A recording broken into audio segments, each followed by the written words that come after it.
I'd say you just constantly have to keep it fresh and exciting. You want to be able to be ahead of the consumer. You have to keep an eye on trends. Like, this is the day and age we have to know the influencers and the content creators out there that people are following on social channels, because it changes daily. Finding a retail mix that's unique, finding entertainment that's unique, connecting with content creators, it's really making sure you're staying fresh and ahead of the consumer.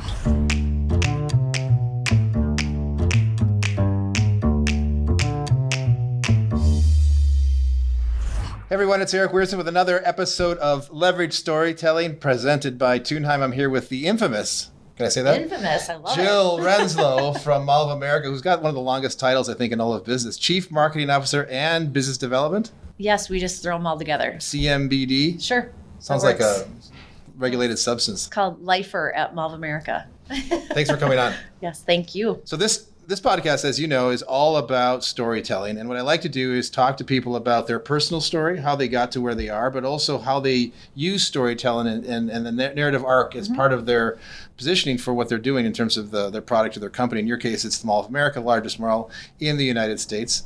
But as you reflect upon just your path to where you got to where you are, just tell me a little bit about kind of maybe just bring people up to speed where you started and obviously where you ended up. Sure. I started at the mall and I'm still at the mall. A little bit in between there. Period. That's where it is. No, I've been blessed with finding my path early when I started my career and just fell in love with it and have stayed ever since. And starting my career, so my undergrad was at St. Cloud State with communications and marketing, and wanted to do an internship around event marketing. I really felt the connection with being able to create things. I had a creative vibe, but also I love to be very organized and I love to be able to see things from A to Z. So to be able to be part of the event world and being able to have Mall of America in the backyard here in Minnesota, it was convenient to be able to get started with an internship, and literally worked nights and weekends and did that through my internship and loved, this was in the late 90s. So a lot of celebrities, a lot of pop stars that came through, and I'm like, this is a pretty cool job. And so having the opportunity upon graduation to stay with the company and stay in a marketing role was a dream come true, because I never knew what it was going to lead to. I get the chance to work on so many different things. I'm not stuck in a lane where I'm only responsible for a certain level of responsibility, but to really have a playground to literally play in every single day and to create unique opportunities and work with brands. It's just been an amazing opportunity. I think mall actually kind of, undersells it, right? Because people think of the mall and they go, the mall is the place where they can pick up, whatever they need on the weekend. I mean, it's actually a destination for people out there that aren't from the Twin Cities or haven't been to Minnesota. I mean, it's an experience. I mean, it has a amusement park in the middle of it. I mean, how many stores are there? 500, give or take. Yeah. Yes. And that was the vision of the ownership at the very beginning. It was like, we have to create something that's more than a mall. And they really broke the ground with regards to retailtainment and bringing that convergence of retail and entertainment together. Now hospitality as well, with having the connected hotels. So it gives us a chance to really be different. And we have been since day one. And we've really pushed the industry forward. And so we need to continue to reinvent ourselves to keep ourselves. I had to laugh. I remember when President Trump announced that he was renaming the Gulf of Mexico the Gulf of America. And I guess that they were Mexican hackers, went in and they changed the Mall of America to the Mall of Mexico. Yes, we get to deal with lots of fun things all the time. And, it's bittersweet. It's when you have a big brand that has such visibility across the country and around the world, you get pulled into conversations like that. So we were Mall of Mexico on Google, right? On Google search, and we had to work with them to actually take that down. And it took a while to get back up and running.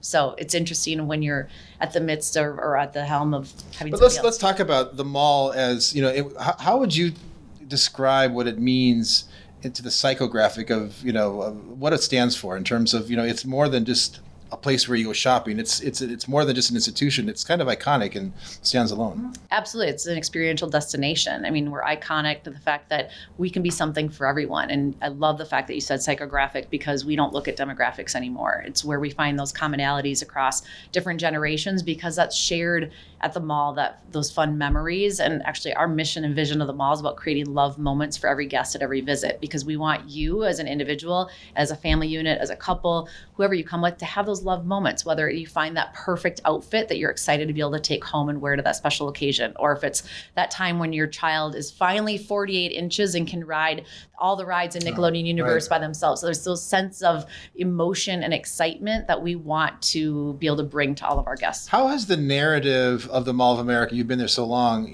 how has that evolved and changed during your tenure? I'd say you just constantly have to keep it fresh and exciting. You want to be able to be ahead of the consumer. You have to keep an eye on trends. Like, this is the day and age we have to know the influencers and the content creators out there that people are following on social channels, because it changes daily. And so we need to be on top of that to pay attention to what's happening, especially when you look at retail trends and brands that are coming to brick and mortar. We've done a fantastic job for our strategy of look at those digital brands that are coming to brick and mortar and how can we give them a retail footprint that allows them to develop that relationship with their guests, very different than it is online. So it's finding a retail mix that's unique, finding entertainment that's unique, connecting with content creators. It's really making sure you're staying fresh and ahead of the consumer. I noticed, like last time I was at the mall, actually, I visited a store, and don't ask me what the name of it was, but someone told me it was the first sort of physical presence of a TikTok brand. Oh, sure. Addicted. Exactly. And I'd never heard of it. And of course, then I took a picture of it. Probably not their customers. Their target customer. I'm a little bit out of the, like demographic. I'm a little bit other demographic. But then I sent it to my daughter, who's 20, and she goes to college in the Netherlands. And she's like, oh my gosh, they've got a store. And she was like, when am I coming back to Minnesota? I've got to go check this out. Yes, it's a great example of the relationship that started with a brand on the social channels and then being able to continue that relationship in person. So they walk in that store, they want to have the same brand experience that they would expect, but then it delivers so much more once they're in that space. And so that's what we're seeing. We're seeing more and more of those type of brands taking that chance with brick and mortar. But even if it's not a full inline store, longer term lease agreement, it could be pop-ups. We're doing a lot with pop-ups right now. It gives a chance for brands to test drive to see if brick and mortar is a space that they want to be in. We just did it with Glossier. They did a weekend pop-up. They had thousands of people that came out to experience, and they had just a small product line. It all had it was like a wild cherry flavor or scent to it.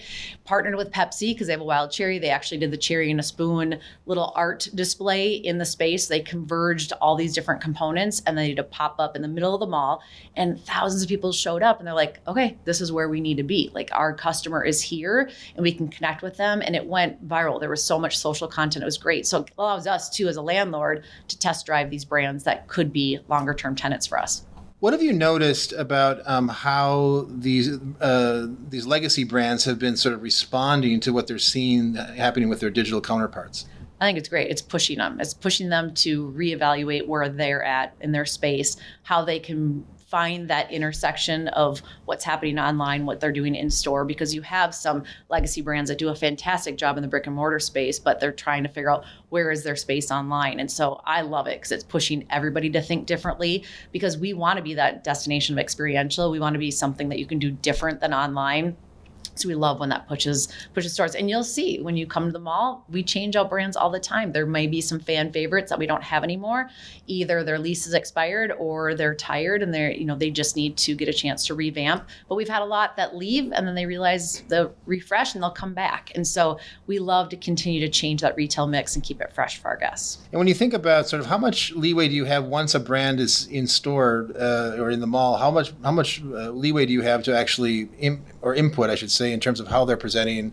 If you find that they're sort of out of step with where the general aura, if you will, of the mall is. Yeah. I think that's where we really differentiate ourselves as a landlord, because we lead with a lot of data and we can give a lot of insights to our tenants on the front end as they come in to prepare them with predictive analytics of what they can expect, whether that's traffic trends, it's how they can be efficient with their operation and staffing, what works well for marketing in this marketplace, as well as what we can do. So when you can lead with that and feed them really valuable information coming out of the gate and develop that relationship early on, and then it's giving them feedback along the way because of our expertise for over 3 decades of operation, it's extremely valuable. So we're very candid with our tenants. We want to make sure we're very upfront about what's possible and to start that journey before they even open up their doors along while they're open. I get the chance to tell our story all the time, whether we're meeting with prospective tenants or people that are doing development with us or event folks that are coming to look at this,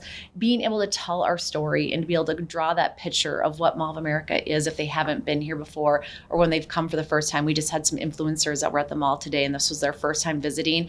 And so I was trying to tee it up with them, and I sent them pictures, and I was telling our story, and you can set it so far. As soon as they came, they're like, it's better than we ever expected. Like, this is so much fun. And they actually got derailed on their project because their kids were so excited to go on rides at Nickelodeon Universe that we kind of had to like refocus their attention and be like, okay, you guys are here to film content, and then you can ride rides. But it's fun for all ages. And I love, one of my most favorite things to do is just to watch families for the first time enter Nickelodeon Universe, because you see those kids and their eyes get so big and their mouths open, and it's like, Mom and Dad, I'm gone. Like, they just run into the park and they're so excited to experience it for the first time. Talk a little bit more about how the mall has sort of become a backdrop for a lot of social media influencers. Well, I mean, think about Mall of America and all the different content threads that it can be. It's retail, it's entertainment, it's dining, it's travel, it's hospitality. We connect with so many different themes and topics that we are just a great playground for content creators. So not only do we reach out and work with influencers to help us amplify our messaging, whether we're talking about a new store. You recruit them to come into the mall. Yeah, so we're bringing them in, but then we have a lot of content creators, and especially some of these macro content creators that want to come because it's a fun place to be, and it's great. Yeah. So we love it because then we get that opportunity to be a good exposure to their followers, and more people want to come. And what ability do you have to actually measure whatever you can take that to mean whatever you mean, but whatever you want, but the sort of the extension, the brand extension that those influencers now are offering to the Mall of America? Yeah, we actually use a platform called Sprout, and Sprout helps us look at impressions across all the content, across all the different channels on social media. And then we really look at and hone in on the sentiment score. We want to see not only the number of impressions that are out there and who it's reaching, but is it positive or negative? And the good and bad is that we have a lot that is positive when we formulate the content, but we also get pulled into a lot of conversations that are not intentional. And sometimes that just pulls us in a different direction. For example, when Governor Walz was with the presidential candidacy and with the vice president candidacy, because it was associated with Minnesota, some of the political content we got pulled into it just because we're Mall of America in Minnesota. And so that would pull our sentiment score in a different direction, even though we didn't have anything to lead with from a posting perspective. So, and it happens all the time. So we just have to keep it our eye. Let's talk about that for a second. I mean, obviously the Mall of America is selling to blue Americans, red Americans, purple Americans, people that don't have any interest whatsoever in politics. But it's so hard to stay clear of that these days. How do you sort of keep this even keel where you're like you're not trying to get sucked into the morass of a politically divided country? A lot of times you have to sit back. It's really hard not to want to comment or be part of those conversations. Granted, we're very neutral, we're agnostic as far as with we really stay away from political content, from religious content, from whatever it might be, because we just want to be something for everybody. We want to be, we're very inclusive as far as in making sure that we are something for everybody, and we want to celebrate everybody that walks through our doors. We try to stay very neutral in that space, but we also, because we get pulled into a lot of those conversations, it's hard not to comment or to stand up for yourself and to protect your brand. But we find that we have a lot of fans out there that will do it for us organically. So a lot of times we just have to sit back. Is that hard? It is. It's very hard. And our social media team, sometimes I just have to tell them, like, you got to just walk away from it. You have to stop reading all the comments. You have to, because it's hard, because you want to defend your brand. But we found that when you let it happen organically, it's usually, otherwise you're adding fuel to the fire, and it usually will get worse versus better, even though you're trying to correct people that might be on a different And path. It's not even commenting. It's sometimes it's where you're commenting. What platform you choose now has been politicized. Correct. And we have found that X has been a place that's probably not the best place for just brands to be able to have the content that we like to put out there, because it gets shifted in a lot of different directions. We find a lot more success on Instagram, Facebook, and TikTok as far as our platforms that we probably are the best suited for our content. Jill, thanks for being on the show. Thank you. For Leverage Storytelling, I'm Arick Wierson. See you next time.